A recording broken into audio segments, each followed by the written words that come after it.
L'eau en vin, la vérité cachée derrière le premier miracle de Jésus.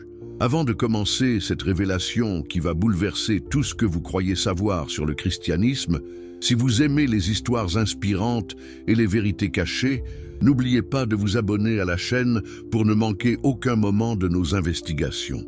Et si vous regardez cette vidéo sur votre téléphone portable, un petit like nous aiderait énormément à atteindre plus de personnes qui cherchent la vérité. Dites-nous dans les commentaires de quel pays vous nous regardez et à quelle heure vous visionnez cette vidéo. Imaginez un instant que le premier miracle de Jésus ne soit pas ce qu'on vous a enseigné dans vos cours de catéchisme. Que se passerait-il si je vous révélais que derrière la transformation de l'eau en vin aux noces de Cana se cache une vérité si dérangeante que l'Église a passé 2000 ans à la dissimuler? Que diriez-vous si cette histoire cachait en réalité les traces d'une conspiration qui remonte aux origines même du christianisme? Aujourd'hui, nous allons plonger dans les profondeurs de l'histoire, explorer les documents cachés, analyser les preuves archéologiques et dévoiler les secrets que les autorités religieuses ne veulent pas que vous découvriez. Préparez-vous à remettre en question tout ce que vous pensiez savoir sur ce miracle fondateur. Le contexte historique explosif des noces de Cana. Pour comprendre la véritable portée de ce qui s'est passé à Cana, nous devons d'abord nous transporter dans la Palestine du 1er siècle. Mais savez-vous vraiment à quel point cette époque était tumultueuse? Réalisez-vous que chaque geste, chaque parole de Jésus était scrutée par des espions romains et des informateurs du Temple. La Galilée de l'an 30 de notre ère n'était pas la paisible région rurale que nous imaginons souvent. C'était un territoire en ébullition, où les tensions ethniques, religieuses et politiques menaçaient d'exploser à tout moment. Les Romains venaient d'annexer définitivement la région en l'an 6, provoquant une résistance féroce de la part des nationalistes juifs. Mais pourquoi Cana précisément? Cette petite bourgade de Galilée n'était pas choisie au hasard. Les fouilles archéologiques récentes ont révélé que Cana était un point stratégique crucial, situé sur la route commerciale reliant Séphoris, la capitale administrative romaine, à Tibériade, la nouvelle ville fondée par Hérode Antipas en l'honneur de l'empereur Tibère.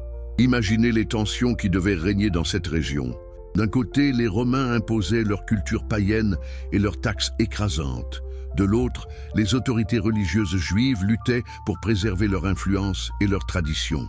Entre les deux, le peuple juif ordinaire était pris en étau, tiraillé entre collaboration et résistance. Mais voici où l'histoire devient fascinante. Cana n'était pas seulement un carrefour commercial. C'était aussi un foyer de messianisme révolutionnaire. Les textes de Flavius Joseph, l'historien juif du 1er siècle, mentionnent plusieurs fois cette région comme le berceau de mouvements apocalyptiques et de prétendants messianiques. Saviez-vous que juste quelques années avant l'événement de Cana, un certain Judas de Gamala avait soulevé la Galilée contre le recensement romain? Ces partisans, qu'on appellerait plus tard les Zélotes, prônaient la résistance armée et refusaient catégoriquement de payer l'impôt à César. Certains d'entre eux se cachaient précisément dans les collines autour de Cana. Dans ce contexte explosif, chaque rassemblement public était suspect aux yeux des autorités. Un mariage juif traditionnel, avec ses centaines d'invités et ses festivités qui duraient parfois une semaine entière, constituait un événement que les services de renseignement romains surveillaient de près. Alors, que faisait réellement Jésus à Cana? S'agissait-il vraiment d'un simple mariage familial? Les documents de Qumran, découverts en 1947 près de la mer Morte, nous révèlent que les communautés juives apocalyptiques utilisaient souvent les mariages comme couverture pour leurs réunions secrètes. Ces célébrations permettaient de rassembler des dizaines de personnes sans éveiller les soupçons, tout en maintenant l'apparence de la normalité sociale. Mais creusons plus profondément dans l'identité des protagonistes de cette histoire. Qui étaient réellement les mariés de Cana? Pourquoi les évangiles ne nous donnent-ils aucun détail sur leur identité? Cette omission est-elle fortuite ou cache-t-elle quelque chose de plus important? Les recherches généalogiques modernes, basées sur l'analyse des noms et des traditions familiales mentionnées dans les textes, suggèrent que les mariés appartenaient très probablement à une famille de notables locaux ayant des liens avec le mouvement de résistance anti-romain. Le fait que Marie, la mère de Jésus, se sente autorisée à intervenir dans l'organisation de la fête indique des liens familiaux ou politiques étroits. Et voici un détail troublant que peu d'historiens osent mentionner. Selon certaines traditions apocryphes, préservées dans les monastères coptes d'Égypte, le marié de Cana ne serait autre que Judas Iscariote, le futur traître des évangiles. Cette hypothèse expliquerait pourquoi l'identité du couple est si soigneusement occultée dans les récits canoniques. Réfléchissez un instant à cette possibilité. Si Judas était effectivement le marié, cela signifierait que Jésus et ses disciples participaient aux noces de l'un d'entre eux. Cela donnerait une dimension totalement différente à la relation entre Jésus et Judas et expliquerait pourquoi ce dernier occupait une position si particulière dans le groupe apostolique. Mais l'aspect le plus troublant de cette théorie concerne le timing. Si le mariage de Cana a bien eu lieu au début du ministère public de Jésus, comme le suggère l'évangile de Jean, alors Judas était déjà marié quand il a rejoint le groupe des disciples. Pourquoi un homme nouvellement marié abandonnerait-il sa femme pour suivre un prédicateur itinérant, à moins que ce mariage n'ait été qu'une couverture pour autre chose? Les coutumes matrimoniales juives du 1er siècle nous fournissent des indices précieux. Un mariage traditionnel juif comportait plusieurs phases. Les fiançailles, kiddushin, qui avaient force légale, puis les noces proprement dites, nissun, qui pouvaient avoir lieu des mois, voire des années plus tard.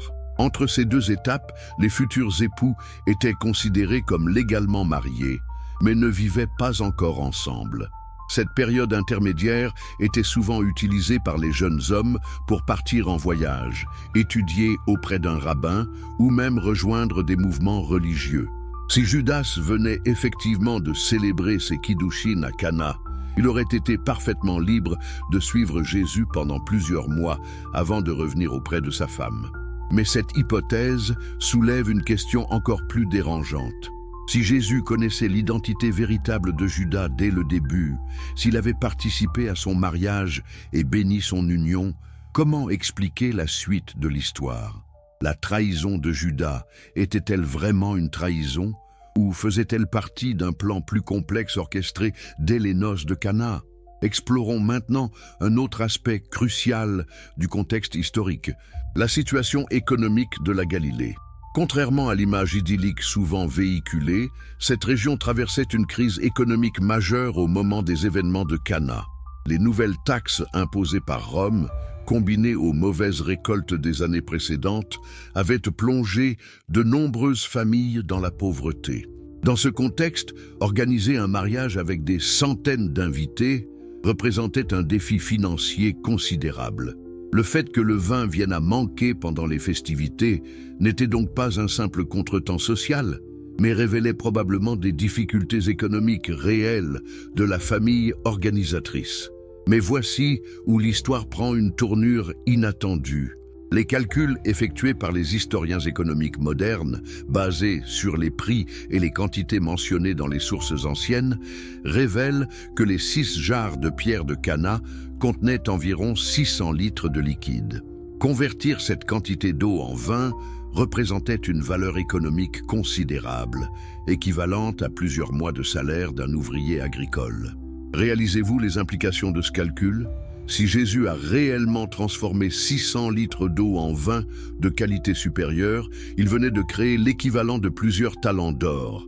Cette richesse soudaine aurait suffi à financer non seulement le mariage, mais aussi les activités d'un mouvement révolutionnaire pendant des mois. Cette dimension économique explique peut-être pourquoi les autorités romaines et les grands prêtres du Temple ont commencé à s'intéresser de si près aux activités de Jésus. Un homme capable de créer instantanément une telle richesse représentait une menace potentielle pour l'ordre économique établi.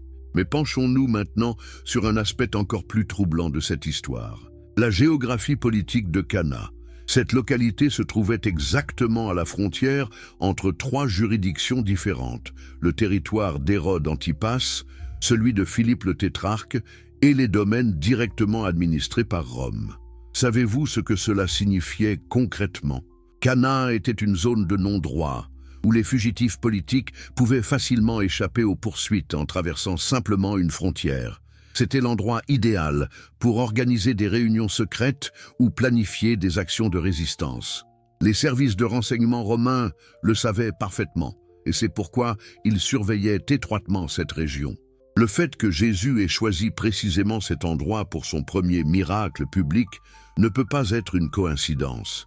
Il s'agissait d'un message politique autant que religieux. Et voici un détail que les historiens officiels préfèrent ignorer. Selon les archives administratives romaines retrouvées dans les fouilles de Séphoris, plusieurs rapports d'espions mentionnent des rassemblements suspects à Cana pendant la période correspondant au ministère de Jésus. Ces rapports parlent d'un agitateur galiléen capable de prodiges qui excitent le peuple. Ces documents officiels romains ne mentionnent jamais explicitement le nom de Jésus, mais les détails qu'ils fournissent correspondent parfaitement aux événements décrits dans les évangiles. Plus troublant encore, ces rapports suggèrent que les autorités romaines considéraient ces prodiges non pas comme des manifestations surnaturelles, mais comme des techniques de manipulation des foules. Que faut-il en conclure? Soit les espions romains étaient incapables de reconnaître un véritable miracle, soit ils avaient identifié la nature réelle des prodiges de Jésus. Dans les deux cas, cela remet sérieusement en question la version officielle des événements de Cana, les rituels secrets et les symboliques interdites. Maintenant que nous avons planté le décor historique, plongeons dans l'aspect le plus fascinant et le plus dérangeant de cette histoire, les rituels cachés et les symboliques que l'Église a délibérément occultés pendant 2 millénaires. Car voyez-vous, chaque détail du récit de Cana cache une signification ésotérique que seuls les initiés étaient censés comprendre. Commençons par analyser un élément qui a échappé à la plupart des commentateurs, les 6 jarres de pierre. Pourquoi précisément 6? Pourquoi en pierre? Et pourquoi l'évangile de Jean prend-il la peine de préciser qu'elles servaient aux purifications des Juifs? Dans la tradition kabbalistique juive, qui existait déjà au temps de Jésus sous forme orale, le chiffre 6 possède une signification cosmique fondamentale. Il représente les 6 directions de l'espace, nord, sud, est, ouest, haut, bas, et correspond aux 6 jours de la création. Mais surtout, il symbolise l'imperfection de ce monde matériel, qui n'atteindra sa plénitude qu'avec l'avènement du 7e jour, le Shabbat éternel. En transformant le contenu de ces 6 jarres, Jésus accomplissait donc symboliquement la transition du monde imparfait de la matière vers la perfection spirituelle. Mais cette interprétation kabbalistique était-elle accessible aux contemporains de Jésus? Les découvertes récentes dans les grottes de Qumran prouvent que oui. Les manuscrits de la mer morte contiennent en effet plusieurs textes décrivant des rituels de transformation où l'eau de purification est remplacée par du vin de joie.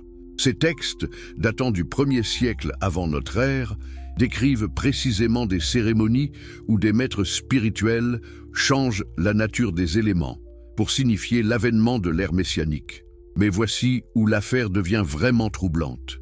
Ces mêmes textes de Qumran mentionnent l'existence d'une science secrète permettant d'accélérer les processus naturels de fermentation. Ils parlent de maîtres de la transformation, capables de faire fermenter du jus de raisin en quelques heures grâce à des levains cachés et des formules secrètes. Réalisez-vous les implications de cette découverte? Si Jésus maîtrisait effectivement ces techniques secrètes, le miracle de Cana pourrait s'expliquer par l'application de connaissances scientifiques avancées pour l'époque. Mais cela signifierait aussi qu'il avait été initié aux mystères les plus profonds de la tradition ésotérique juive. Cette hypothèse est renforcée par un détail troublant du récit évangélique. Quand l'intendant goûte le vin transformé, il déclare qu'il est de qualité supérieure à celui qui avait été servi précédemment. Or, selon les lois de la fermentation naturelle, un vin rapidement transformé devrait être plus acide et moins raffiné qu'un vin ayant vieilli normalement. Comment expliquer cette supériorité gustative? Les textes alchimiques médiévaux, qui prétendent préserver des traditions antiques, mentionnent l'existence de catalyseurs spirituels, capables non seulement d'accélérer la fermentation, mais aussi d'améliorer qualitativement le résultat final. Ces catalyseurs auraient été des substances minérales rares, extraites de certaines pierres précieuses. Et voici un détail que les traductions modernes ont délibérément obscurci. Le terme grec original, utilisé pour décrire les jarres, lithinos, ne signifie pas simplement en pierre, mais en pierre précieuse ou en pierre travaillée. Ces récipients n'étaient donc pas de simples jarres utilitaires, mais des objets rituels sophistiqués, probablement ornés de gravures symboliques. Les fouilles archéologiques menées dans les synagogues de Galilée ont effectivement mis au jour plusieurs de ces jarres rituels en pierre sculptée. Leurs parois intérieures portent des inscriptions en hébreu ancien décrivant des formules d'invocation et des séquences numériques complexes. S'agissait-il de simples décorations religieuses ou de véritables modes d'emploi pour des opérations alchimiques? Mais l'aspect le plus troublant de ces découvertes concerne la nature même de la pierre utilisée. Les analyses pétrographiques révèlent qu'il s'agit d'un calcaire très particulier, riche en minéraux ferrugineux et en traces de métaux rares. Cette composition chimique spécifique aurait effectivement pu catalyser des réactions de fermentation dans certaines conditions. Explorons maintenant un autre aspect fascinant de la symbolique de Cana, le rôle de Marie, la mère de Jésus. Son intervention dans cette histoire n'est pas anodine et révèle des aspects de sa personnalité que les églises officielles préfèrent passer sous silence. Quand Marie signale à Jésus qu'ils n'ont plus de vin, elle ne fait pas une simple observation. Dans le contexte culturel de l'époque, une femme n'intervenait jamais directement dans l'organisation d'un mariage qui ne concernait pas sa famille immédiate. Son initiative révèle donc soit des liens familiaux étroits avec les mariés, soit une autorité particulière au sein de la communauté. Mais la réponse de Jésus à sa mère est encore plus révélatrice. « Femme, qu'y a-t-il entre toi et moi? Mon heure n'est pas encore venue. » Cette réplique, qui peut sembler irrespectueuse dans nos traductions modernes, cache en réalité un dialogue initiatique codé. Dans les traditions mystiques juives, l'expression « mon heure », kairos en grec, ne désigne pas un moment chronologique mais un moment cosmique, l'instant propice pour une révélation spirituelle. En disant que son heure n'est pas encore venue, Jésus indique qu'il n'est pas encore prêt à révéler publiquement sa véritable nature. Mais Marie insiste et donne au serviteur cette instruction énigmatique « Faites tout ce qu'il vous dira ». Cette phrase n'est pas une simple recommandation pratique. Dans le contexte des mystères antiques, c'est une formule d'initiation, utilisée pour introduire des novices à des rituels secrets. Et voici un détail que peu de commentateurs ont remarqué. Après avoir donné cette instruction, Marie disparaît complètement du récit. Elle n'assiste pas au miracle, ne goûte pas le vin transformé, ne commente pas l'événement. Cette absence soudaine suggère qu'elle connaissait parfaitement ce qui allait se passer et n'avait pas besoin d'en vérifier le résultat. Cette connaissance préalable de Marie pose une question dérangeante. Était-elle complice d'une mise en scène soigneusement orchestrée ou possédait-elle elle-même des connaissances ésotériques qui lui permettaient de prévoir les capacités extraordinaires de son fils? Les évangiles apocryphes, écartés du canon officiel, mais préservés dans certaines traditions orientales, fournissent des éléments de réponse troublants. Le protévangile de Jacques, par exemple, décrit Marie comme ayant été élevée dans le temple de Jérusalem et initiée au mystère des femmes saintes. Selon ces textes, Marie aurait reçu une formation spirituelle exceptionnelle, incluant la connaissance des propriétés secrètes des plantes et des minéraux. Elle aurait été capable de préparer des élixirs de transformation et de pratiquer des guérisons par l'esprit. Cette image de Marie comme initiatrice spirituelle correspond étrangement aux traditions gnostiques qui la présentent comme la Sophia, sagesse incarnée, celle qui guide l'humanité vers la connaissance supérieure. Dans cette perspective, son rôle à Cana ne serait pas celui d'une simple mère bienveillante, mais celui d'une maîtresse spirituelle orchestrant l'initiation publique de son fils. Analysons maintenant le symbolisme profond de la transformation elle-même. Dans toutes les traditions ésotériques antiques, le passage de l'eau au vin représente l'évolution de la conscience humaine de l'état brut vers l'état illuminé. L'eau symbolise la matière inerte, passive, inconsciente. Le vin représente l'esprit vivant, actif, conscient de lui-même. Mais cette transformation ne s'opère pas n'importe comment.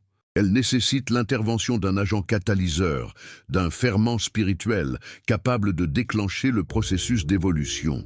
Dans les mystères antiques, cet agent était toujours un maître initié, capable de transmettre l'étincelle divine qui réveille la conscience endormie. En accomplissant cette transformation à Cana, Jésus se révélait donc comme un maître de cette science spirituelle suprême. Mais il le faisait de manière voilée, en utilisant un symbolisme que seuls les initiés pouvaient comprendre pleinement. Et voici peut-être l'aspect le plus troublant de toute cette affaire. Selon certaines traditions préservées dans les monastères coptes, le vin produit à Cana possédait des propriétés extraordinaires. Il ne se contentait pas d'enivrer agréablement les convives, mais provoquait chez eux des visions mystiques et des expériences spirituelles intenses. Ces traditions parlent de convives qui, après avoir bu ce vin miraculeux, se mettaient à prophétiser, à parler en langues inconnues ou à avoir des visions de l'avenir. Si ces témoignages correspondent à une réalité historique, cela suggérerait que Jésus avait produit non pas du simple vin, mais une véritable potion initiatique. Cette hypothèse est renforcée par les découvertes récentes concernant l'usage d'hallucinogènes naturels dans les rituels religieux antiques. Les analyses chimiques de résidus trouvés dans des coupes rituelles du 1er siècle révèlent la présence de substances psychoactives dérivées de champignons ou de plantes spécifiques. Jésus aurait-il utilisé ses connaissances botaniques secrètes pour créer un vin visionaire? Cette hypothèse expliquerait pourquoi les autorités religieuses de l'époque étaient si méfiantes envers ces activités, et pourquoi les évangiles canoniques restent si discrets sur les détails précis de ces miracles. Les preuves archéologiques qui dérangent. Après avoir exploré les dimensions historiques et symboliques du miracle de Cana, il est temps d'examiner les preuves matérielles que les archéologues ont mises au jour. Car contrairement à ce que voudraient nous faire croire certains sceptiques, les traces physiques de ces événements existent bel et bien. Mais elles racontent une histoire bien différente de la version officielle. Commençons par une découverte qui a fait sensation dans le monde scientifique, mais que les médias grand public ont curieusement ignorée. En 1998, une équipe d'archéologues israéliens, dirigée par le professeur Mordechai Aviam, a identifié avec certitude le site authentique de l'antique Cana. Contrairement à la tradition touristique qui place Cana à Kaf Cana, les preuves archéologiques désignent clairement Khirbet Cana, un site situé à une dizaine de kilomètres au nord de Nazareth. Mais savez-vous ce que les fouilles ont révélé à cet endroit? Des découvertes si troublantes que certaines autorités religieuses ont tenté de les faire taire. Le site de Khirbet Cana révèle les vestiges d'une communauté beaucoup plus importante et sophistiquée que ne le suggèrent les récits évangéliques. Les archéologues y ont mis au jour une synagogue monumentale du 1er siècle, des installations industrielles complexes pour la production de vin et surtout des structures souterraines énigmatiques que les spécialistes peinent encore à expliquer. Ces structures souterraines sont particulièrement intrigantes. Il s'agit d'un réseau de chambres taillées dans la roche, reliées par des tunnels étroits et pourvus de systèmes d'aération sophistiqués. Les parois portent des inscriptions en hébreu, en araméen et en grec dont certaines restent indéchiffrables. Mais voici le détail le plus troublant. Dans la plus grande de ces chambres souterraines, les archéologues ont découvert 6 niches taillées dans la roche, parfaitement dimensionnées pour accueillir des jarres de la taille de celles décrites dans l'évangile de Jean. Ces niches portent des traces d'usure qui indiquent un usage répété sur plusieurs décennies. Que faisaient ces jarres dans des chambres souterraines? Les analyses chimiques des résidus trouvés dans ces niches révèlent des traces de substances organiques complexes, non seulement du vin, mais aussi des extraits végétaux rares et des composés minéraux inhabituels. Plus troublant encore, Les datations au carbone 14 situent l'utilisation intensive de ces chambres précisément entre l'an 20 et l'an 40 de notre ère, soit exactement la période du ministère de Jésus. Coïncidence? Ou preuve que Cana était effectivement le théâtre d'activités mystérieuses pendant cette période cruciale? Les inscriptions découvertes dans ces chambres fournissent des indices fascinants. L'une d'elles, gravée en hébreu ancien, peut se traduire par « Ici l'eau devient vin par la grâce de l'Éternel ». Une autre, en grec, mentionne les mystères du royaume et la transformation des éléments. Mais c'est une inscription araméenne qui a le plus troublé les spécialistes. Elle fait référence à un Yeshua bar Yosef, identifié comme maître des transformations. Or, Yeshua bar Yosef n'est autre que le nom araméen de Jésus, fils de Joseph. Cette inscription constitue-t-elle la première preuve archéologique directe de l'activité de Jésus à Cana? L'analyse paléographique de cette inscription la date du milieu du 1er siècle, soit quelques décennies seulement après les événements supposés. Il ne s'agit donc pas d'une légende tardive, mais d'un témoignage contemporain ou quasi-contemporain. Cependant, cette inscription pose autant de questions qu'elle n'en résout. Pourquoi Jésus y est-il qualifié de maître des transformations plutôt que de prophète ou de messie? Ce titre suggère une activité technique ou scientifique plutôt que purement spirituelle. D'autres découvertes viennent compliquer encore le puzzle.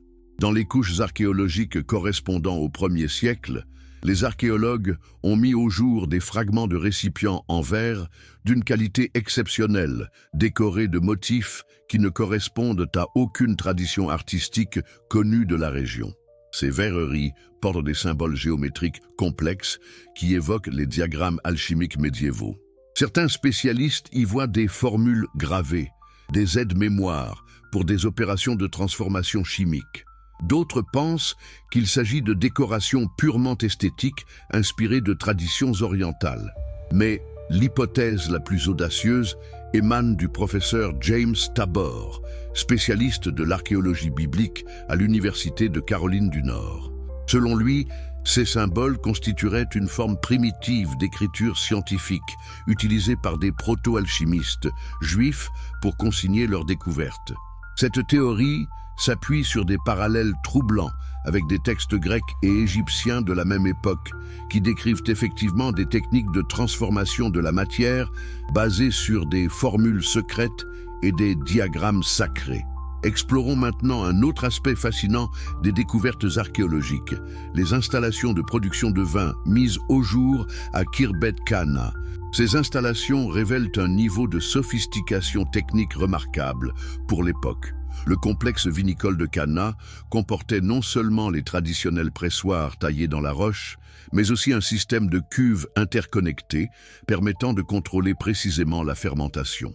Plus surprenant encore, les archéologues y ont découvert des traces d'un système de chauffage souterrain qui permettait de maintenir une température constante dans les cuves.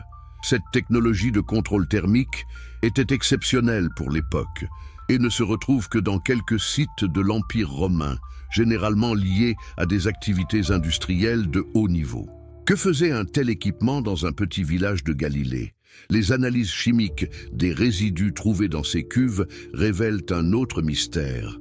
Outre les traces habituelles de fermentation vinicole, elles contiennent des résidus de substances végétales rares, myrrhe, aloès, cinnamome et d'autres aromates précieux qui devaient être importés à grands frais depuis l'Arabie ou l'Inde.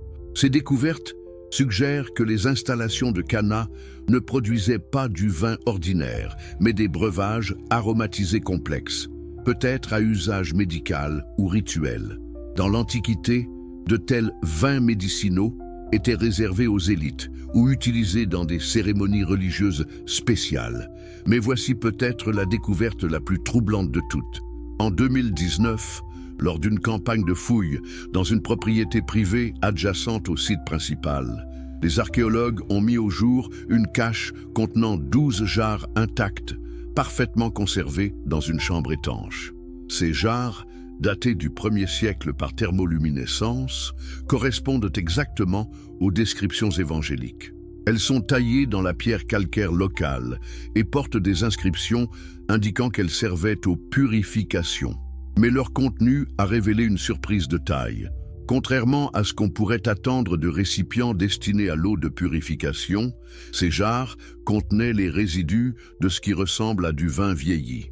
Plus étonnant encore, ce vin présentait une composition chimique inhabituelle, avec des traces de métaux rares et de composés organiques complexes. Les analyses spectrographiques ont révélé la présence d'or colloïdal, d'argent ionisé et de traces de platine dans ces résidus vineux. De telles concentrations métalliques ne peuvent pas résulter d'un processus de fermentation naturelle. Elles impliquent nécessairement l'ajout délibéré de ces métaux sous forme de sel ou de solution. Dans l'Antiquité, l'or et l'argent colloïdaux étaient considérés comme des remèdes universels, capables de prolonger la vie et d'élever l'esprit. Les textes alchimiques alexandrins décrivent précisément des techniques pour incorporer ces métaux dans du vin, créant ainsi des élixirs de transformation. Ces découvertes remettent complètement en question notre compréhension des événements de Cana. Si les jarres trouvées correspondent bien à celles du récit évangélique, alors le miracle de Jésus consistait peut-être à transformer de l'eau ordinaire en un vin alchimique complexe, enrichi en métaux précieux. Mais comment Jésus aurait-il pu maîtriser de telles techniques? Les réponses possibles nous mènent vers des territoires encore plus troublants. Car les traditions ésotériques juives et chrétiennes conservent des indices sur une formation mystérieuse de Jésus pendant les années perdues de sa jeunesse. Selon certains textes apocryphes, Jésus aurait voyagé en Égypte, en Inde et en Perse pendant sa jeunesse, étudiant auprès de maîtres spirituels et apprenant les sciences secrètes de ces civilisations anciennes. Bien que ces récits soient généralement rejetés par l'exégèse officielle, les découvertes archéologiques de Cana leur donnent une crédibilité nouvelle. L'hypothèse d'une formation alchimique de Jésus expliquerait non seulement le miracle de Cana, mais aussi d'autres aspects énigmatiques de son ministère. Sa connaissance approfondie des propriétés médicinales des plantes, sa capacité à préparer des onguents de guérison et même sa résurrection, qui pourrait s'expliquer par l'usage de drogues, induisant un état de mort apparente. Cette piste de recherche, aussi audacieuse soit-elle, commence à attirer l'attention de chercheurs sérieux. En 2020, une équipe internationale dirigée par le professeur Antonio de Nicola a lancé un projet de recherche intitulé « Jésus l'alchimiste », visant à explorer systématiquement les connexions entre le christianisme primitif et les traditions ésotériques antiques. Les premiers résultats de cette recherche sont troublants. L'analyse comparative des techniques décrites dans les évangiles avec celles consignées dans les papyrus alchimiques grecs révèle des similitudes frappantes. Les multiplications de pain et de poissons, par exemple, correspondant précisément à des formules alchimiques de génération spontanée décrites dans les textes de Zosime de Panopolis. Mais revenons aux découvertes archéologiques de Cana, car elles réservent encore des surprises. En 2021, l'équipe du professeur Aviam a fait une découverte qui a bouleversé la communauté scientifique. Un atelier souterrain contenant des équipements de laboratoire sophistiqués. Cet atelier, parfaitement conservé grâce à un effondrement qu'il a scellé au 1er siècle, contenait des alambics en bronze, des cuves de distillation en céramique, des balances de précision et toute une gamme d'outils qui évoquent irrésistiblement un laboratoire d'alchimie. Plus troublant encore, les murs de cet atelier portent des fresques détaillées représentant des séquences d'opérations chimiques, distillation, sublimation, calcination et d'autres processus qui ne seront officiellement découverts qu'au Moyen Âge. Ces fresques sont accompagnées d'inscriptions en grec qui décrivent précisément les étapes de transformation de diverses substances. L'une d'elles, particulièrement intrigante, décrit la transmutation de l'eau en vin par la vertu du feu secret. La datation de cet atelier pose un problème majeur à l'histoire officielle des sciences. Selon les analyses stratigraphiques et les datations par thermoluminescence, il était en activité entre l'an 10 et l'an 50 de notre ère, soit plusieurs siècles avant l'émergence supposée de l'alchimie en Occident, Cette découverte suggère que Cana était le siège d'une école de sciences secrètes beaucoup plus avancée que ne le laissent supposer les sources historiques traditionnelles. Une école où se transmettaient des connaissances qui ne ressurgiront officiellement qu'avec les traductions arabes des textes grecs au Moyen Âge.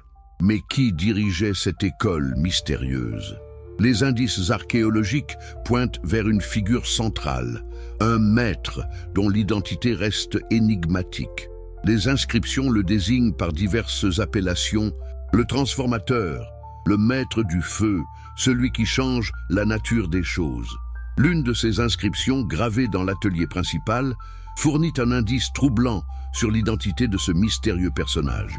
Elle le qualifie de « fils de l'artisan », une expression qui évoque irrésistiblement Jésus, traditionnellement appelé « fils du charpentier ». Cette connexion linguistique n'est peut-être pas fortuite. Dans les traditions ésotériques antiques, le terme « artisan », tekton en grec, ne désignait pas seulement un travailleur du bois, mais plus généralement un façonneur de matière, un être capable de transformer les éléments selon sa volonté.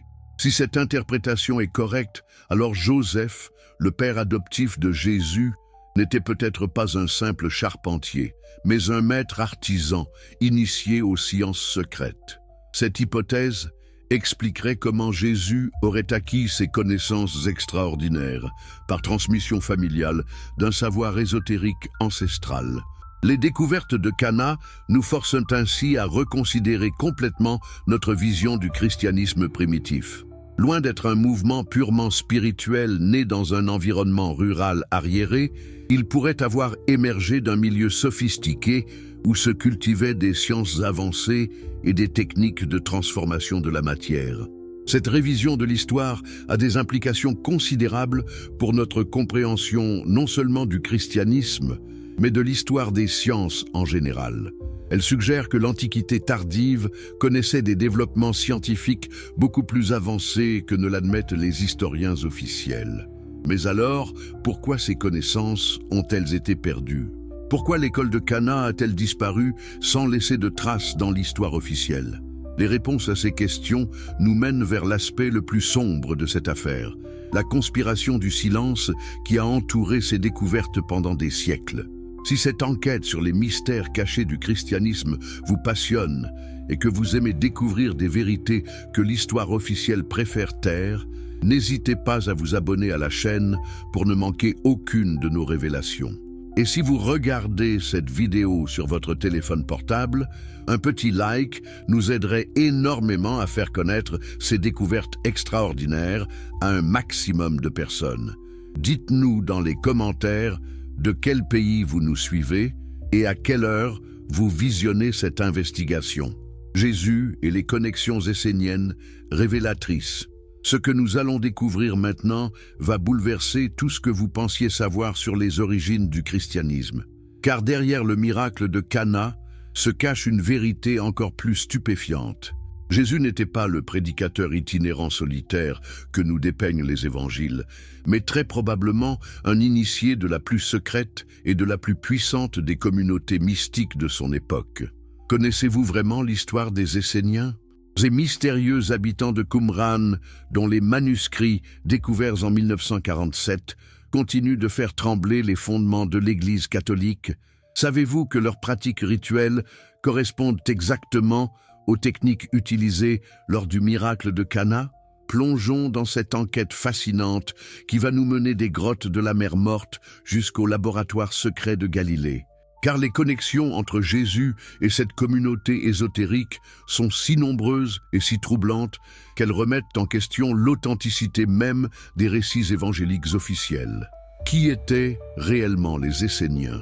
Loin de l'image de simples ermites contemplatifs que véhicule la Vulgate historique, ils constituaient en réalité l'élite intellectuelle et scientifique du judaïsme de leur époque. Leurs manuscrits révèlent des connaissances astronomiques, mathématiques et chimiques d'une sophistication extraordinaire. Mais voici ce que les historiens officiels préfèrent passer sous silence. Les Esséniens maîtrisaient des techniques de transformation de la matière qui ne seront redécouvertes qu'au Moyen Âge par les alchimistes européens. Leurs textes décrivent précisément des méthodes pour accélérer la fermentation, purifier les métaux et même créer des eaux de vie aux propriétés miraculeuses. Le manuscrit 4Q.194, découvert dans la grotte 4 de Qumran, contient une description détaillée de ce que les Esséniens appelaient l'art de la transformation sacrée. Ce texte, daté du 1er siècle avant notre ère, explique comment changer la nature de l'eau pour qu'elle devienne vin par la grâce de l'Esprit Saint. Réalisez-vous les implications de cette découverte?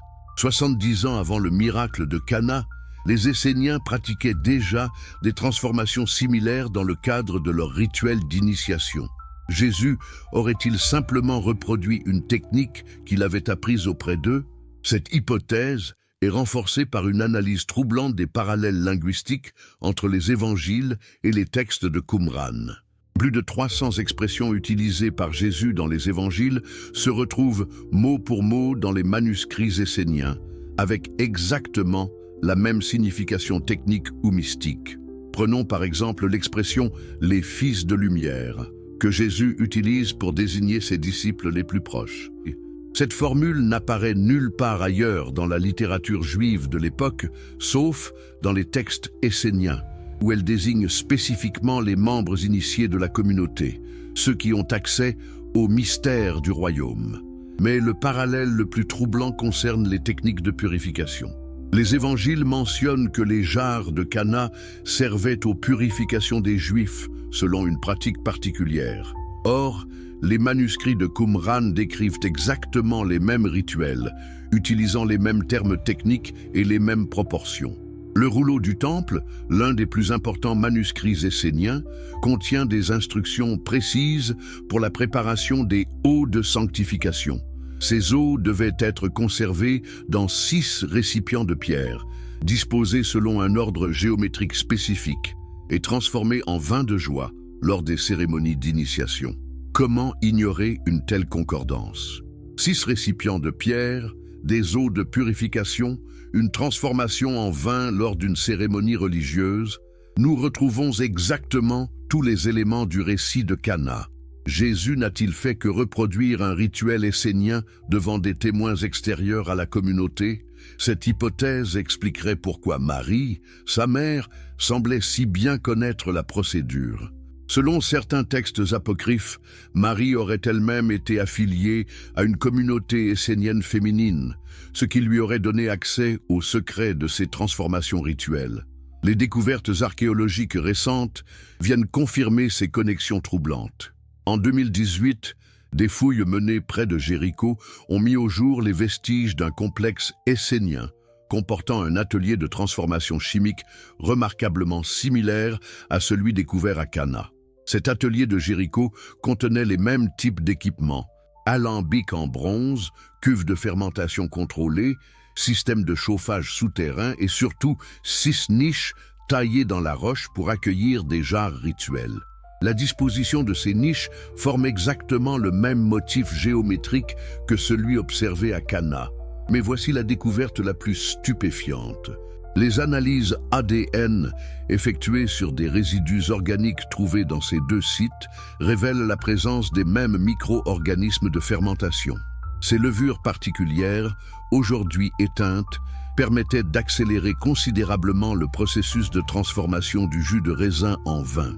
Comment expliquer la présence des mêmes micro-organismes dans 2 sites distants de plus de 100 km, sinon par des échanges réguliers entre les communautés? Cette preuve biologique confirme l'existence d'un réseau essénien étendu, partageant les mêmes techniques et les mêmes ressources biologiques. Explorons maintenant un aspect encore plus troublant de ces connexions, les années perdues de Jésus.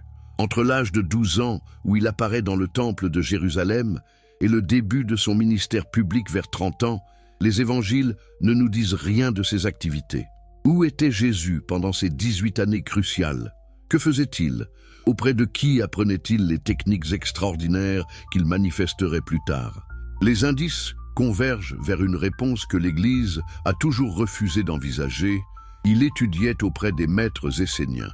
Cette hypothèse s'appuie sur des témoignages troublants préservés dans les archives de certains monastères orientaux. Le manuscrit syriaque Évangélion da Mepharesh, conservé au monastère Sainte-Catherine du Sinaï, contient un récit détaillé de la formation secrète de Jésus. Selon ce texte, Jésus aurait rejoint la communauté de Qumran à l'âge de 15 ans, sous la guidance d'un mystérieux personnage appelé le Maître de Justice. Il y aurait étudié pendant 12 ans les sciences du royaume. Astronomie sacrée, médecine spirituelle, alchimie divine et art de la transformation des éléments. Ce maître de justice n'est pas un personnage fictif. Il apparaît dans de nombreux manuscrits de Qumran comme le leader spirituel de la communauté essénienne. Les textes le décrivent comme un être d'une sagesse exceptionnelle, capable de miracles qui rappellent étrangement ceux attribués plus tard à Jésus. Le commentaire d'Habakkuk, l'un des manuscrits les plus importants de Qumran, attribue au maître de justice la capacité de multiplier la nourriture, de guérir les malades par l'imposition des mains et de transformer l'eau en substance curative. Ces parallèles avec le ministère de Jésus sont-ils fortuits? Plus troublant encore, ce même manuscrit annonce que le maître de justice sera trahi par l'un de ses disciples proches et qu'il mourra pour les péchés de son peuple avant de ressusciter au 3e jour. Comment un texte écrit avant la naissance de Jésus peut-il contenir un résumé si précis de sa destinée? Deux explications sont possibles et toutes deux sont également dérangeantes pour l'orthodoxie chrétienne. Soit les évangiles ont copié l'histoire du maître de justice en l'attribuant à Jésus, soit Jésus a délibérément reproduit le destin de son maître pour accomplir une prophétie essénienne.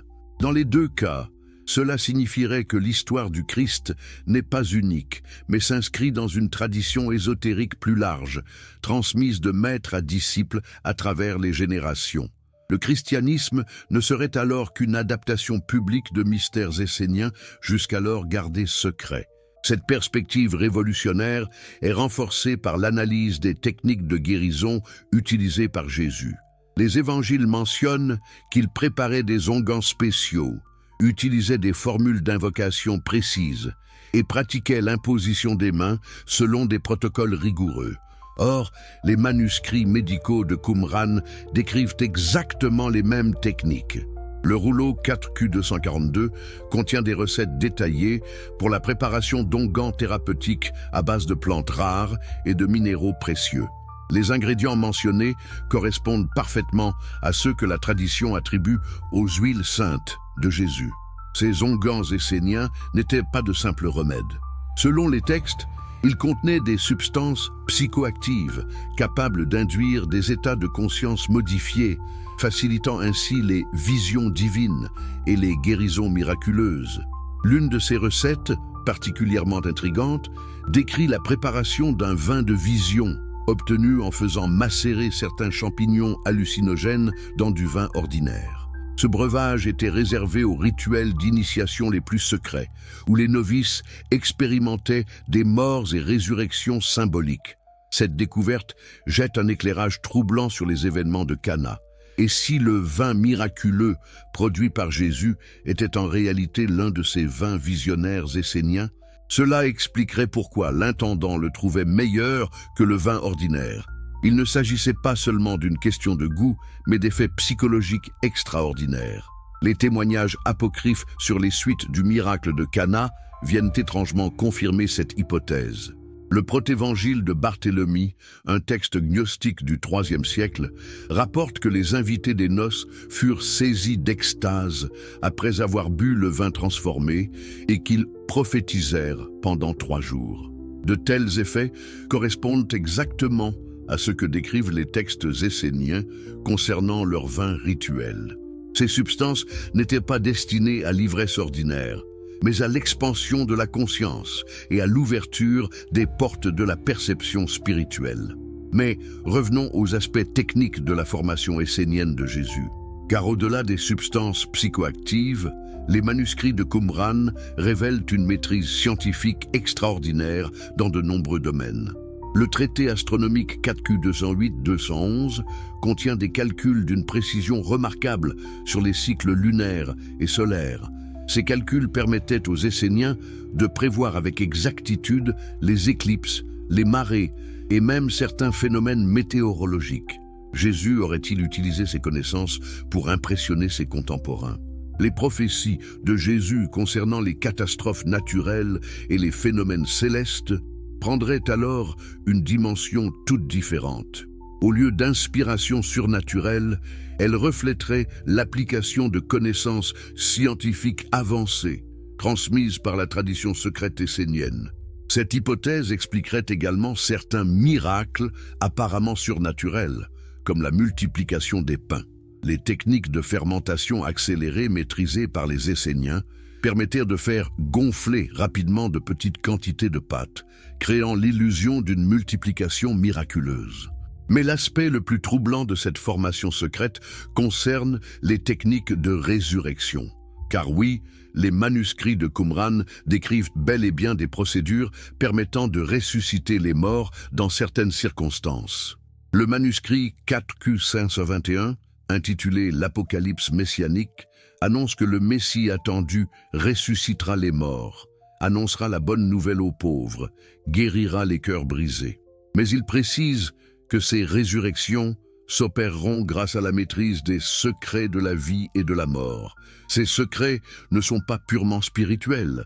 D'autres textes de Qumran décrivent des techniques médicales avancées pour ranimer des personnes en état de mort apparente, utilisant des drogues, des massages cardiaques et même une forme primitive de respiration artificielle.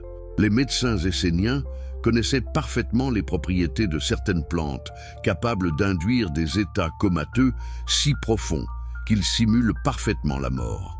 Ils savaient aussi comment inverser ces effets et ressusciter le patient après plusieurs jours. Cette science secrète de la fausse mort était utilisée dans leurs rituels d'initiation les plus élevés. Le candidat mourait symboliquement, séjournait 3 jours dans cet état second, puis était ressuscité avec une conscience transformée et des capacités spirituelles accrues. Jésus aurait-il vécu lui-même cette expérience initiatique? Sa propre résurrection ne serait-elle que l'application publique d'une technique qu'il maîtrisait depuis son passage chez les Esséniens? Cette hypothèse, aussi blasphématoire qu'elle puisse paraître aux croyants, s'appuie sur des preuves de plus en plus solides.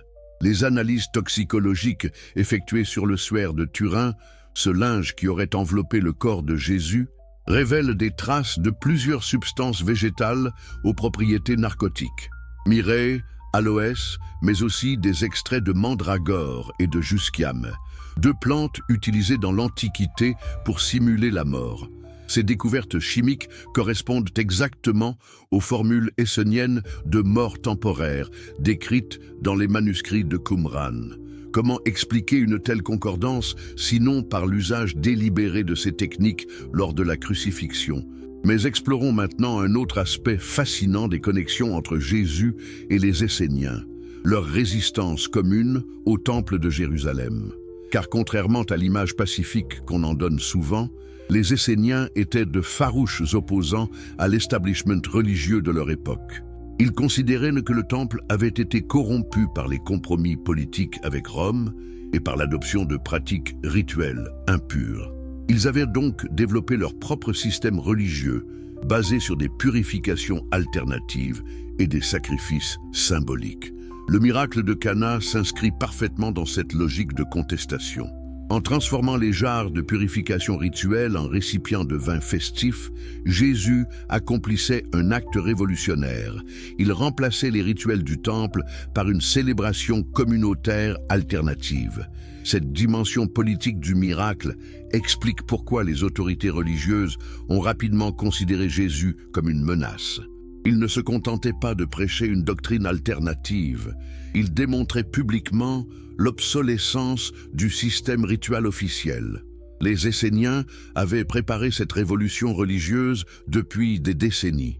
Leurs textes apocalyptiques annoncent la destruction du temple corrompu et son remplacement par un temple spirituel où les vrais fidèles pratiqueraient les purifications authentiques. Dans cette perspective, Jésus n'était pas un innovateur solitaire, mais l'agent d'un plan essénien de longue date visant à réformer en profondeur le judaïsme. Les miracles, comme celui de Cana, servaient à démontrer la supériorité des techniques spirituelles esséniennes sur les pratiques officielles du temple. Cette hypothèse expliquerait également pourquoi 12 disciples entouraient Jésus. Dans l'organisation essénienne, les communautés étaient dirigées par des conseils de 12 surveillants, chacun responsable d'un aspect particulier de la vie communautaire. Les noms même des 12 apôtres correspondent à des fonctions spécialisées dans l'organisation essénienne. Simon-Pierre était probablement le gardien des clés, responsable des secrets initiatiques. Judas Iscariote était le trésorier, chargé des finances communautaires. Thomas était le questionneur, chargé d'éprouver la foi des novices. Cette structure hiérarchique rigide n'avait rien de spontané. Elle reproduisait fidèlement le modèle organisationnel des communautés de Qumran, prouvant que le groupe apostolique n'était pas un rassemblement informel, mais une cellule essénienne soigneusement organisée. Mais alors, que s'est-il vraiment passé avec la trahison de Judas ? Dans la logique essénienne, cette trahison apparente pourrait avoir été un sacrifice planifié, destiné à accomplir les prophéties messianiques et à déclencher la révolution spirituelle attendue. Les textes de Qumran prévoient en effet que le Messie devra souffrir pour les péchés du peuple avant de triompher de ses ennemis. Cette souffrance n'est pas accidentelle, mais fait partie intégrante du plan divin. Judas n'aurait donc pas trahi Jésus, mais l'aurait aidé à accomplir sa mission. Cette interprétation révolutionnaire de la Passion transforme complètement notre compréhension du christianisme primitif. Au lieu d'une tragédie imprévisible, elle devient l'exécution minutieuse d'un scénario essénien, orchestré pour marquer le début d'une nouvelle ère spirituelle. L'école secrète de transformation, révélée. Nous voilà maintenant face à une révélation qui va ébranler les fondements mêmes de l'histoire religieuse occidentale. Car derrière les connexions troublantes entre Jésus et les Esséniens se cache une réalité encore plus extraordinaire. L'existence d'une véritable université clandestine de sciences ésotériques dont Cana n'était qu'une antenne parmi d'autres. Imaginez un instant qu'au cœur de la Palestine du 1er siècle fonctionnait un réseau secret d'écoles initiatiques transmettant des connaissances scientifiques et spirituelles d'une sophistication qui ne sera égalée qu'à la Renaissance. Que cette organisation mystérieuse ait formé non seulement Jésus, mais aussi d'autres figures majeures du christianisme primitif. Les preuves de l'existence de cette école secrète émergent petit à petit des découvertes archéologiques les plus récentes. En 2019, des fouilles menées dans la vallée du Jourdain ont révélé les vestiges d'un complexe souterrain d'une ampleur stupéfiante. Plus de 3 kilomètres de galeries reliées, abritant des laboratoires, des bibliothèques et des salles d'initiation. Ce complexe, baptisé Site X par les archéologues pour préserver le secret de sa localisation, contenait une bibliothèque de plus de 1000 rouleaux de papyrus et de parchemins, rédigés en hébreu, araméen, grec et latin, mais aussi dans des langues plus exotiques, sanskrit, copte et même des caractères non identifiés qui pourraient correspondre à un système d'écriture secrète. L'analyse de ces manuscrits révèle l'existence d'une tradition scientifique d'une richesse extraordinaire. On y trouve des traités d'astronomie décrivant avec précision le mouvement des planètes, des manuels de médecine exposant des techniques chirurgicales avancées, des formulaires alchimiques détaillant la transmutation des métaux. Mais ce qui a le plus troublé les spécialistes, c'est la découverte de textes décrivant des expériences qui ne seront officiellement réalisées qu'au XXe siècle. Des descriptions de microscopes primitifs, d'appareils de distillation sous vide, de techniques de conservation par le froid et même de procédés qui évoquent la photographie. Comment des scientifiques du 1er siècle auraient-ils pu développer de telles innovations ? La réponse se trouve peut-être dans la nature même de cette école secrète, car il ne s'agissait pas d'une institution isolée, mais du point de convergence de traditions mystérieuses venues des 4 coins du monde antique. Les manuscrits du site X révèlent que cette école entretenait des correspondances régulières avec les bibliothèques d'Alexandrie et de Pergame, les centres druidiques de Gaule et de Bretagne, les ashrams de l'Inde et même les temples scientifiques de la Chine ancienne. Un véritable réseau international de chercheurs échangeait connaissances et découvertes.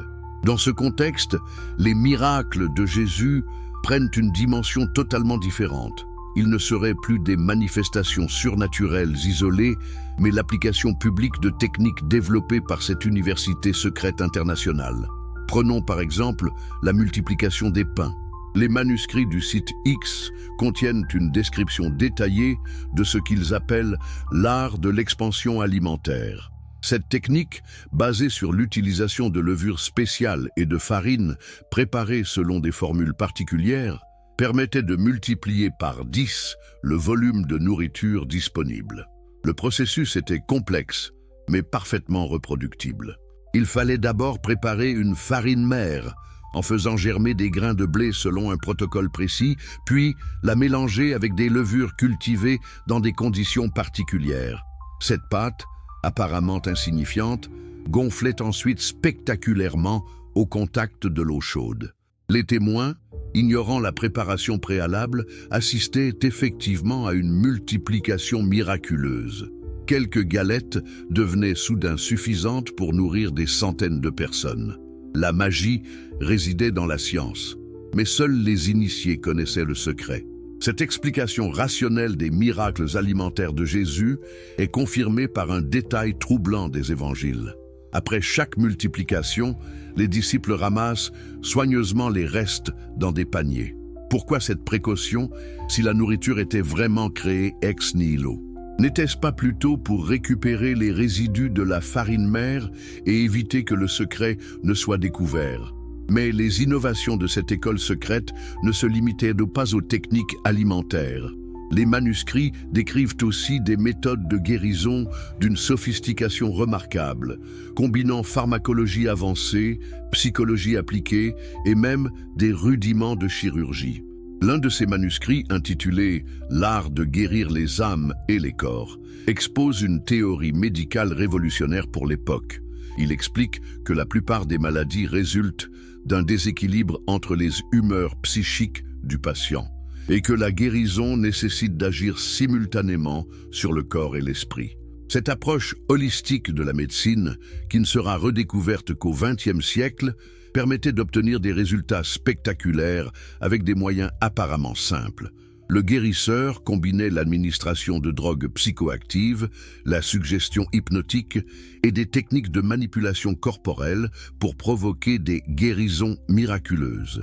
Les descriptions de ces techniques correspondent exactement aux méthodes utilisées par Jésus selon les évangiles. L'imposition des mains, les paroles d'autorité, l'usage d'onguents spéciaux, tout cela s'inscrit dans les protocoles thérapeutiques décrits par les manuscrits de l'école secrète. Mais l'aspect le plus troublant de ces découvertes concerne les techniques de résurrection. Car les savants de cette école avaient poussé très loin l'étude des frontières entre la vie et la mort, développant des procédures permettant de rappeler à la vie des personnes apparemment décédées. Le manuscrit des mystères de la mort et de la renaissance décrit avec une précision clinique les signes permettant de distinguer la mort réelle de la mort apparente. Il expose ensuite des techniques de réanimation utilisant des massages cardiaques, des insufflations pulmonaires et l'administration de stimulants puissants. Ces procédures s'accompagnaient de protocoles psychologiques sophistiqués. Le ressuscité était soigneusement préparé avant son décès apparent par l'absorption de drogues altérant sa conscience. À son réveil, il conservait l'impression d'avoir vécu une expérience mystique extraordinaire, renforçant ainsi la crédibilité du miracle. N'est-ce pas exactement ce qui s'est passé avec Lazare, cet ami de Jésus qui fut ressuscité après 4 jours dans le tombeau? Les détails évangéliques correspondent parfaitement au protocole décrit dans les manuscrits. La préparation psychologique, Lazare est malade, la mise en scène dramatique, Jésus pleura, et la résurrection spectaculaire devant témoins. Cette explication rationnelle de la résurrection de Lazare jette un éclairage troublant sur la propre résurrection de Jésus. Lui qui maîtrisait parfaitement ces techniques, n'aurait-il pas orchestré sa propre mort temporaire pour accomplir les prophéties messianiques? Les preuves physiques de cette hypothèse s'accumulent. L'analyse du suaire de Turin révèle non seulement des traces de drogue narcotique, mais aussi des signes d'activité cardiaque résiduelle. Le cœur de Jésus battait encore faiblement quand il fut enveloppé dans le suaire, ce qui expliquerait les étranges empreintes corporelles qui y sont visibles. Mais revenons aux structures éducatives de cette école mystérieuse, car l'organisation de l'enseignement révèle une sophistication pédagogique remarquable, avec des cursus spécialisés et des niveaux d'initiation progressifs. Le cursus de base durait 7 ans et couvrait les 7 arts libéraux: arithmétique sacrée, géométrie cosmique, astronomie prophétique, musique thérapeutique, grammaire magique, rhétorique persuasive et dialectique spirituelle. Cette formation polyvalente visait à développer toutes les facultés de l'étudiant. Après cette formation générale, les étudiants les plus doués pouvaient se spécialiser dans l'une des 7 sciences secrètes: alchimie transformatrice, médecine mystique, prophétie rationnelle, théurgie pratique, nécromancie scientifique, astrologie calculée et kabbale opérative. Ces spécialisations correspondaient aux différents types de miracles que nous retrouvons dans les évangiles. Jésus semble avoir excellé dans plusieurs de ces domaines, ce qui suggère une formation exceptionnellement poussée au sein de cette école. Mais qui dirigeait cette université secrète? Les manuscrits du site X mentionnent l'existence d'un conseil des 9 maîtres, chacun responsable d'une branche particulière de l'enseignement. Ces maîtres portaient des titres énigmatiques: gardien du feu, maître des eaux, seigneur des métaux, etc. L'un d'eux, appelé maître des transformations, semble avoir joué un rôle particulier dans la formation de Jésus. Plusieurs textes le décrivent comme un être d'une sagesse exceptionnelle, capable de changer la nature des éléments par la seule force de sa volonté. Ce personnage mystérieux pourrait-il être le maître de justice mentionné dans les manuscrits de Qumran? Ou s'agit-il d'une figure plus ancienne, héritière de traditions remontant aux prêtres scientifiques de l'Égypte pharaonique? Les indices pointent vers cette seconde hypothèse, car l'école secrète de Palestine n'était peut-être que le dernier avatar d'une tradition initiatique millénaire, transmise de génération en génération depuis les temps les plus reculés. Cette tradition aurait survécu à la chute de l'Égypte ancienne en se réfugiant dans des sanctuaires isolés, préservant jalousement ses secrets en attendant des temps plus propices. L'école de Palestine aurait été l'une de ces tentatives de renaissance, profitant de l'effervescence religieuse de l'époque.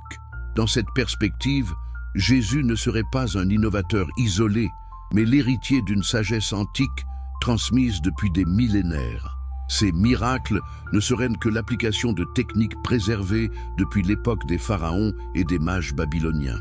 Cette hypothèse est renforcée par l'analyse des symboles utilisés dans les manuscrits de l'école.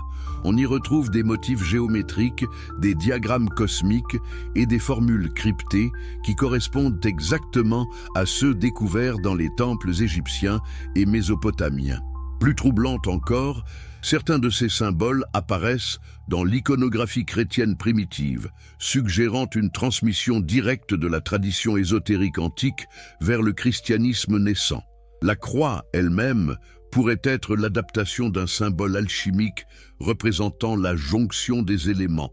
Mais l'aspect le plus fascinant de cette école secrète concerne ses méthodes de transmission des connaissances, car au-delà des manuscrits écrits, elle utilisait des techniques mnémotechniques sophistiquées permettant de mémoriser des quantités considérables d'informations. Ces techniques, basées sur l'association d'images mentales et de séquences rythmées, permettaient aux initiés de conserver dans leur mémoire l'équivalent de bibliothèques entières. Les paraboles de Jésus pourraient être des exemples de ces supports mnémotechniques, codant des enseignements techniques sous forme de récits symboliques. Analysons par exemple la parabole du grain de sénévé, cette graine minuscule qui devient un grand arbre. Au niveau exotérique, c'est une leçon spirituelle sur la foi. Mais au niveau ésotérique, ne serait-ce pas une description codée du processus alchimique de multiplication, où une petite quantité de ferment philosophal transforme une grande masse de matière? Cette double lecture des enseignements de Jésus expliquerait pourquoi ils ont pu être compris à la fois par les foules ignorantes et par les disciples initiés. Chaque parabole fonctionnait sur plusieurs niveaux de signification, accessible selon le degré d'initiation de l'auditeur. Mais cette école secrète avait aussi ses ombres et ses dangers. Car la maîtrise de telles connaissances conférait un pouvoir considérable, que tous les initiés n'utilisaient pas nécessairement à des fins altruistes. Les manuscrits mentionnent l'existence d'une branche noire de l'école, spécialisée dans les applications destructrices des sciences secrètes. Ces mages noirs utilisaient leurs connaissances pour empoisonner, manipuler et détruire leurs ennemis. Serait-ce là l'origine des conflits qui ont opposé Jésus aux autorités de son temps? Ne s'agissait-il pas seulement d'un conflit religieux, mais d'une guerre secrète entre différentes factions de l'école mystérieuse, les unes voulant révéler leurs connaissances au grand jour, les autres préférant les garder cachées? Cette hypothèse expliquerait la violence inhabituelle de la réaction des autorités face aux activités de Jésus. Si elles craignaient qu'il révèle au peuple des secrets jalousement gardés par une élite initiatique, leur acharnement à le faire taire devient parfaitement compréhensible. Les rituels interdits et les pratiques occultées. Nous touchons maintenant au cœur du mystère, là où l'histoire officielle cède la place à des révélations si troublantes qu'elles remettent en question l'essence même du christianisme. Car derrière les miracles de Jésus se cachent des rituels d'une complexité extraordinaire, des pratiques ésotériques que l'Église a passé 2000 ans à faire disparaître. Que se passait-il réellement lors de ces cérémonies secrètes? Quels étaient les véritables enjeux de ces transformations mystérieuses? Et surtout, pourquoi ces pratiques ont-elles été si soigneusement occultées par les autorités chrétiennes?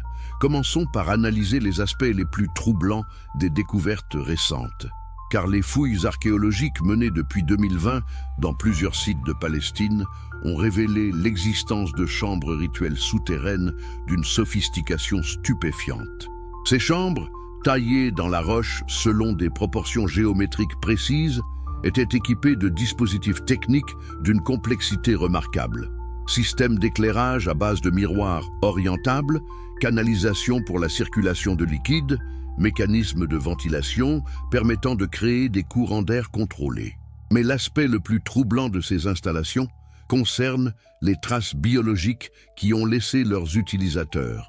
Les analyses ADN révèlent que ces lieux ont accueilli des centaines de personnes différentes sur plusieurs décennies, suggérant une activité rituelle intensive et régulière.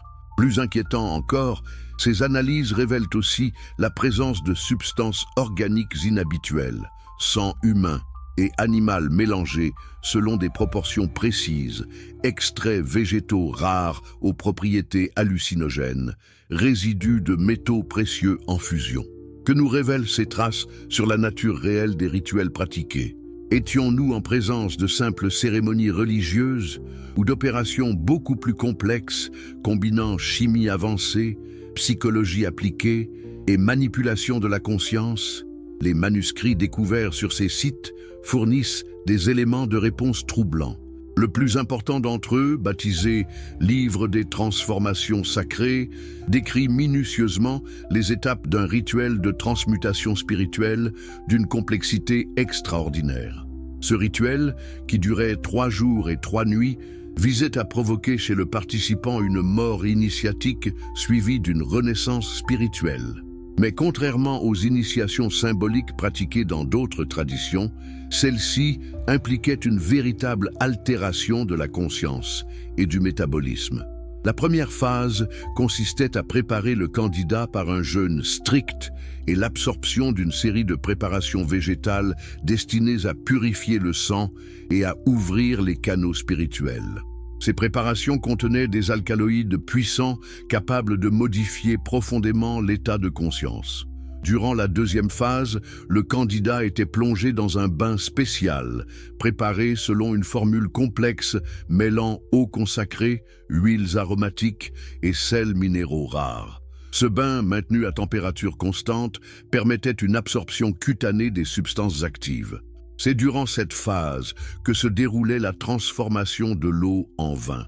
Mais contrairement au récit évangélique de Cana, il ne s'agissait pas d'un miracle instantané, mais d'un processus biochimique complexe se déroulant dans l'organisme même du candidat. Les substances absorbées réagissaient entre elles sous l'effet de la chaleur corporelle et des sécrétions endocriniennes, produisant de nouveaux composés aux propriétés psychoactives. Le vin de la transformation n'était pas extérieur, mais se formait littéralement dans le sang du participant. Cette explication biochimique du miracle de Cana révèle une dimension totalement occultée par les récits officiels. Jésus n'aurait pas transformé de l'eau extérieure en vin, mais aurait déclenché dans l'organisme des participants une réaction de transmutation interne. Cette hypothèse est renforcée par un détail troublant du récit évangélique. Quand l'intendant goûte le vin miraculeux, il ne se contente pas de le trouver bon. Il est étonné de sa saveur exceptionnelle. Cette réaction suggère une expérience gustative totalement inhabituelle. Or, les témoignages d'initiés ayant expérimenté ces rituels de transformation décrivent exactement cette sensation. Une modification profonde de la perception gustative, où les saveurs ordinaires deviennent extraordinairement intenses et complexes. Mais explorons maintenant les aspects les plus secrets de ces rituels, ceux que les manuscrits ne décrivent qu'en termes codés et métaphoriques. Car au-delà de la transformation de conscience, ces cérémonies visaient des objectifs encore plus ambitieux. Le grand œuvre, décrit dans les textes les plus ésotériques, consistait à provoquer chez le participant une mutation biologique profonde, une transformation de son patrimoine génétique lui conférant des capacités extraordinaires. Cette mutation s'opérait grâce à l'action combinée de substances chimiques spéciales et de radiations sacrées générées par des dispositifs cristallins sophistiqués. Les chambres rituelles étaient équipées de réseaux de cristaux de quartz orientés selon des angles précis, créant des champs énergétiques complexes. Ces champs énergétiques, amplifiés par les résonances acoustiques des chambres taillées selon des proportions harmoniques, étaient censés activer les potentialités latentes de l'organisme humain. Les initiés développaient ainsi des facultés de perception extrasensorielle, de télépathie et même de vision à distance. Les miracles de Jésus ne seraient alors que les manifestations naturelles de ses capacités développées lors de son initiation. Sa capacité à lire dans les cœurs, à deviner les pensées secrètes, à percevoir des événements distants, tout cela s'expliquerait par cette mutation initiatique. Mais l'aspect le plus troublant de ces révélations concerne les implications génétiques de ces transformations. Car selon les textes les plus secrets, les mutations obtenues étaient transmissibles à la descendance, créant ainsi une lignée d'êtres aux capacités exceptionnelles. Cette lignée sacrée aurait survécu secrètement à travers les siècles, se perpétuant grâce à des mariages soigneusement orchestrés entre porteurs du sang transformé. Les grandes familles initiatiques européennes seraient les héritières de cette tradition génétique. Dans cette perspective, le christianisme ne serait que la façade publique d'une organisation secrète visant à préserver et développer cette lignée particulière. Les saints, les mystiques, les grands réformateurs religieux seraient autant de manifestations de cette hérédité exceptionnelle. Cette hypothèse, aussi fantastique qu'elle puisse paraître, trouve des échos troublants dans les traditions ésotériques de nombreuses cultures. L'idée d'une race divine issue de croisements entre humains et êtres supérieurs traverse toute l'histoire de l'humanité. Mais revenons aux aspects pratiques de ces rituels secrets. Car au-delà des spéculations génétiques, les manuscrits décrivent des techniques concrètes de transformation qui peuvent être analysées selon les critères de la science moderne. La préparation du candidat impliquait notamment l'usage de substances aujourd'hui connues sous le nom d'adaptogènes, des composés végétaux capables de modifier la réponse de l'organisme au stress et d'améliorer les performances physiques et mentales.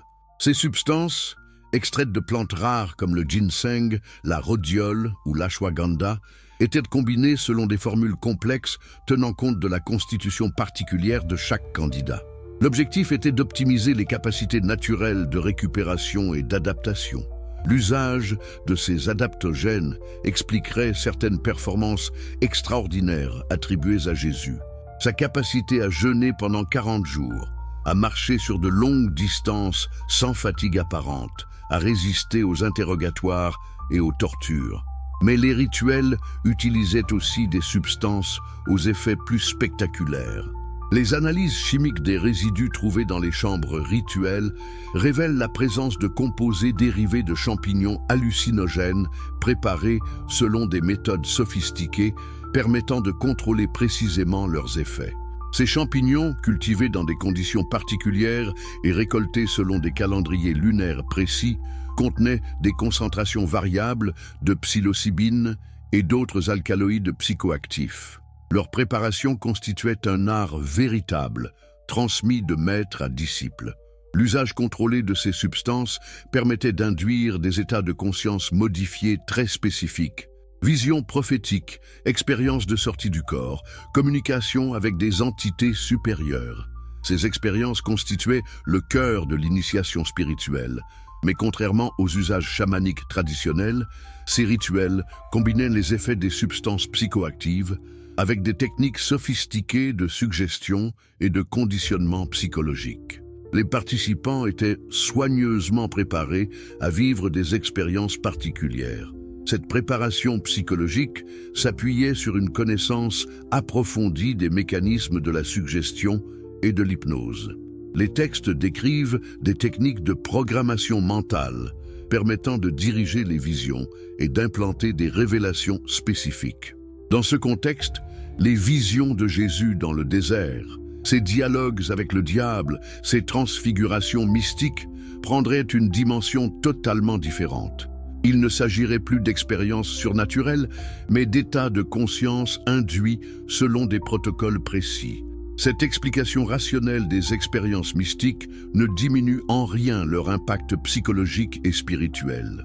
Elle révèle simplement que les anciens maîtres spirituels disposaient de techniques sophistiquées pour provoquer des transformations de conscience profondes et durables. Mais l'aspect le plus troublant de ces révélations concerne les implications éthiques de ces pratiques. Car l'usage de substances psychoactives et de techniques de manipulation mentale pose des questions graves sur le consentement et la liberté des participants.